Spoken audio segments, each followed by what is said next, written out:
सर्वात आधी आपण लाडूसाठी लागणारं सगळं सुकं साहित्य भाजून घेणार आहोत. सर्वात आधी मी कढईमध्ये अर्धी वाटी मेथी दाणे घेते. 100 ग्राम एवढे हे मेथी दाणे आहेत. मंद आचेवरती हे मेथी दाणे आपल्याला सतत ढवळत भाजून घ्यायचे आहेत.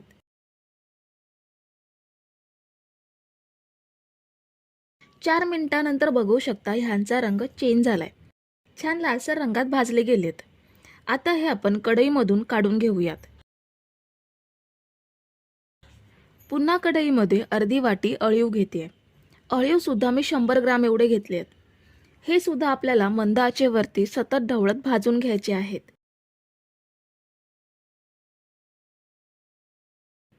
साधारण 2 ते 3 मिनिटातच हे छान भाजले जातात. अळीव असे उडायला लागले की आपल्याला हे कढईमधून काढून घ्यायचे आहेत. यांचा रंग सुद्धा थोडासा चेंज झालाय. आता हे आपण कढईमधून काढून घेऊयात.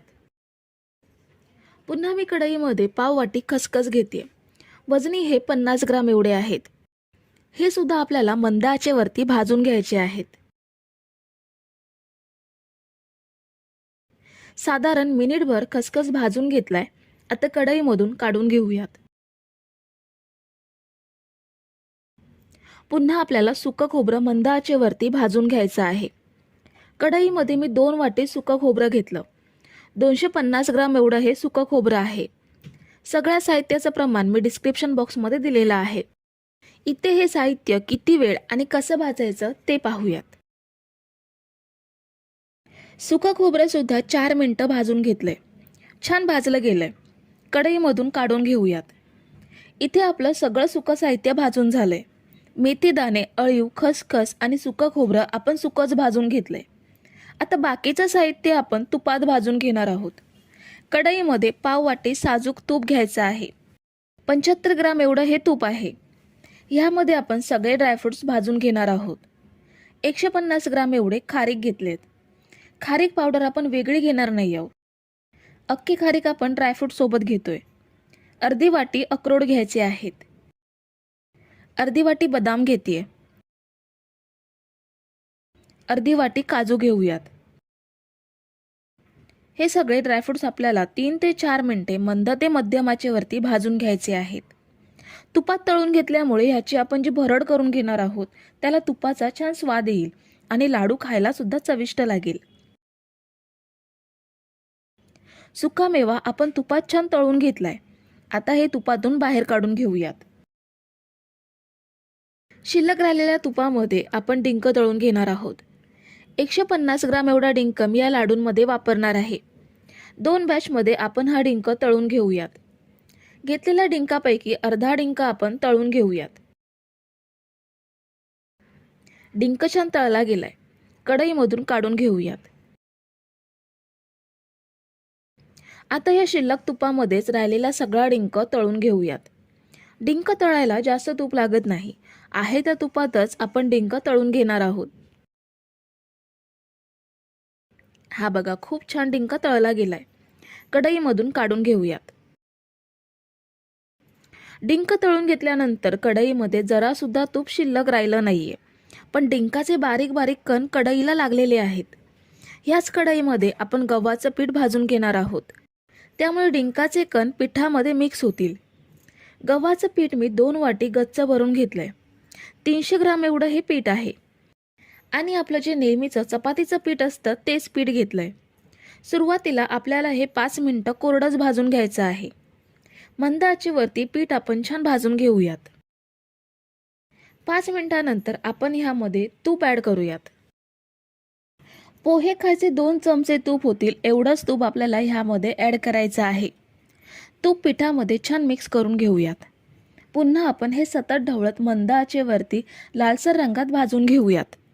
असं कोरडं पीठ भाजून घेतल्यामुळे हात दुखून येत नाही आणि पीठ सुद्धा लवकर भाजलं जातं. तर हे बघा, आपण हे पीठ छान तपकिरी रंगात भाजून घेतलंय. आता गॅस बंद करूयात आणि हे कढईमधून काढून घ्यायचं आहे. तळून घेतलेला डिंक प्लेटमध्ये काढून घेतलाय. हा आपल्याला हलकासा बारीक करून घ्यायचा आहे. खूप जास्त पावडर करायची नाहीये, कारण लाडू खाताना डिंकाचा कुरकुरीतपणा जाणवला पाहिजे. मी ह्या पद्धतीने वाटीने हा डिंक बारीक करून घेते. तुम्ही मिक्सरचा सुद्धा वापर करू शकता. डिंक बारीक केल्यानंतर आपण जे मेथीदाणे भाजून घेतलेत ते मिक्सर जारमध्ये घेऊन बारीक दळून घेऊयात. तर हे बघा, मेथीदाणे मी दळून घेतलेत. छान पावडर तयार झाली आहे. ही आपण एका भांड्यात काढून घेऊयात. आणि पुन्हा मिक्सर जारमध्ये तळून घेतलेला सुकामेवा घ्यायचा आहे. ह्याची आपल्याला जाडसर पावडर करून घ्यायची आहे. सुकामेवा खूप जास्त बारीक पावडर करून घ्यायचा नाहीये, जाडसर दळून घ्यायचा आहे. आता सगळं साहित्य आपण परातीमध्ये काढून घेऊयात. भाजून घेतलेलं गव्हाचं पीठ घेतलं, भाजलेलं सुकं खोबरं, हलका बारीक केलेला डिंक, खसखस, अळीव, ड्रायफ्रूटची पावडर. आता हे सगळं साहित्य मिक्स करून घेऊयात. असं आधीच एकजीव करून घेतलं की गोळामध्ये सगळं व्यवस्थित मिक्स होतं. तुम्ही जर इथेपर्यंत रेसिपी बघताय तर तुम्हाला एक विनंती आहे की व्हिडिओला एक लाईक जरूर करा. मी हे सगळं मिक्स करून घेतलंय. आता गूळ विरघळवून घेऊयात.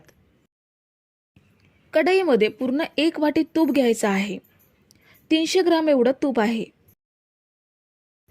तूप विरघळल्यावरती ह्यामध्ये 2 वाटी गूळ घ्यायचा आहे. गूळ इथे मी 400 ग्राम एवढा घेतलाय. मेथी पावडर घ्यायची आहे. गूळ विरघळवताना मेथी पावडर ॲड केली की लाडू खाताना कडवटपणा जाणवत नाही. सगळं छान मिक्स करूयात. गूळ आपल्याला फक्त विरघळवून घ्यायचा आहे. गुळाचा पाक वगैरे अजिबात करायचा नाहीये. इथे मी सेंद्रिय गुळाचा वापर केलाय. तुम्ही कोणताही गूळ वापरू शकता, फक्त चिक्कीचा गूळ वापरू नका. तर गूळ आपला पूर्णपणे विरघळलाय. आता गॅस बंद करूयात आणि मिक्स केलेलं लाडूचं साहित्य ह्यामध्ये ॲड करायचं आहे.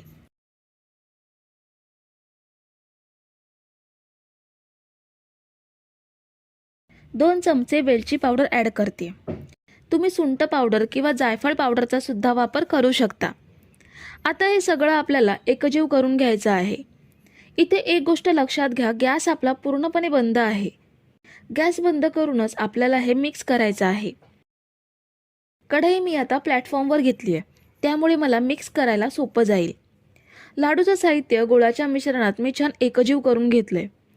हे मिश्रण मी शिजवलं नाहीये की चालू गॅसवर मिक्स सुद्धा केलं नाहीये, त्यामुळे अगदी सहज लाडू वळता येतील एवढं हे मिश्रण कोमट आहे. मी याचे लगेच लाडू वळून घेते. सांगितलेल्या प्रमाणात तूप आणि गूळ घेतला तर मिश्रण अजिबात कोरडं होत नाही. लाडू छान वळले जातात. आणि महत्त्वाचं म्हणजे शेवटचा लाडू वळेपर्यंत सुद्धा मिश्रण अजिबात कोरडं होत नाही. आणि जर कमी जास्त प्रमाणात साहित्य झालं आणि मिश्रण कोरडं झालं तर थोडा वेळ मिश्रण गॅसवरती गरम करून घ्यायचं, म्हणजे लाडू चांगले वळले जातील. तर हे बघा, मी हे सगळे लाडू वळून घेतलेत. सर्वात सोप्या पद्धतीत हे लाडू बनवलेत. मस्त दाणेदार मऊसूत लाडू तयार झालेत. हा बघा किती सुंदर लाडू दिसतोय. अगदी तोंडात विरघळतील असे लाडू तयार झालेत. ह्यामध्ये 50 ग्राम ओवा ॲड केला की बाळंतिणीसाठी अगदी पौष्टिक लाडू तयार होतील. तर मंडळी, रेसिपी कशी वाटली हे कमेंट करून नक्की सांगा आणि व्हिडिओला न विसरता लाईक करा. रेसिपी तुमच्या मित्रमैत्रिणींसोबत शेअर करा आणि चॅनलला सबस्क्राईब केलं नसेल तर लगेच सबस्क्राईब करून घ्या. थँक्यू.